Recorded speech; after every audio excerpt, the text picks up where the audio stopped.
So we were contacted by Down Turkey and they said they wanted to start a self-advocacy group. So 3 of us developed training on how to start a self-advocacy group.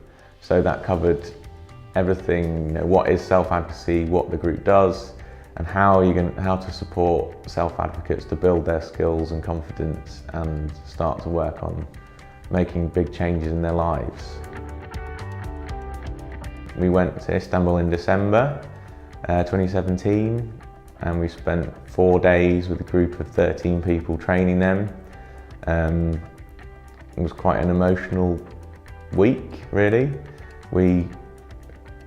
Everyone there had personal connection to Down syndrome. Everyone felt very strongly about the need for self-advocacy, and we really delved into the passion for it. It's a training that has to be tailored each time to the country and the culture there.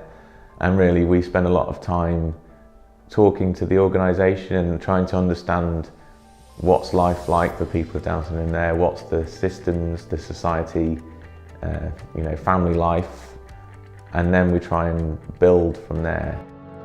So I think quite a lot of what we were doing was really challenging people to take a look at how they interacted with people with Down syndrome, and if they were going to be a facilitator, starting to think about the power dynamics within the group. How are they going to hand power to the people with Down syndrome to lead the group themselves? And that's what self-advocacy is really all about. Oy vermektir dedi. Oy benim hakkım. Hakkımızı savunacağız, dik duracağız. For me, I think self-advocacy in England is a great belief that I have in the field that I work. So I work with people with learning disabilities and promote living in their own homes, not in institutions, not in residential care. So for me, people having a voice is a very, very important thing. And training our staff to understand that they're not the leads, and actually the person they support is a lead. So kind of it's a belief more than anything else.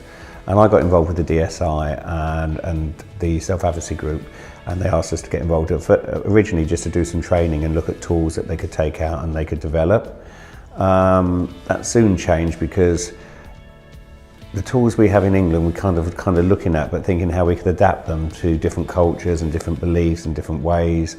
And we thought we got a lot of that right when we kind of developed this kind of toolkit we had. Within a year, not a big task, but a tough task, yeah? I think the biggest learning curve for me is when we went to Nigeria.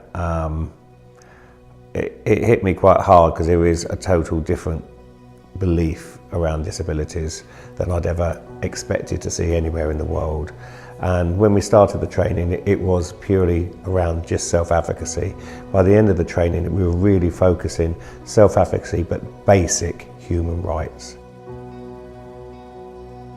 So it's always very important for us to make sure our work is fitting the cultural context of the place that we're working, and we try and do that from minute one when we're planning it, but in practice the whole time we're there doing the training we're adapting things as we go. I think the other thing that really kind of enhanced me was the family well-being. It's a lot stronger than our country. So we talk about in our country the kind of understanding that there is a expectation of the state to actually support people, which takes a lot of responsibility away from the family. Where in the countries we're visiting, the emphasis is on the family's responsibility to the people who need that support. So really this, for us, self-advocacy, it's a process, and we've just been helping to get it started in these countries. And you can see that in Turkey.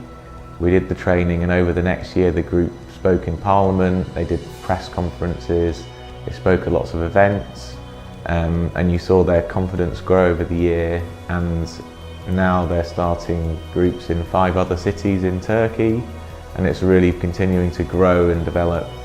And that process is just starting in Nigeria, and then it'll be happening in Bangladesh in a few months.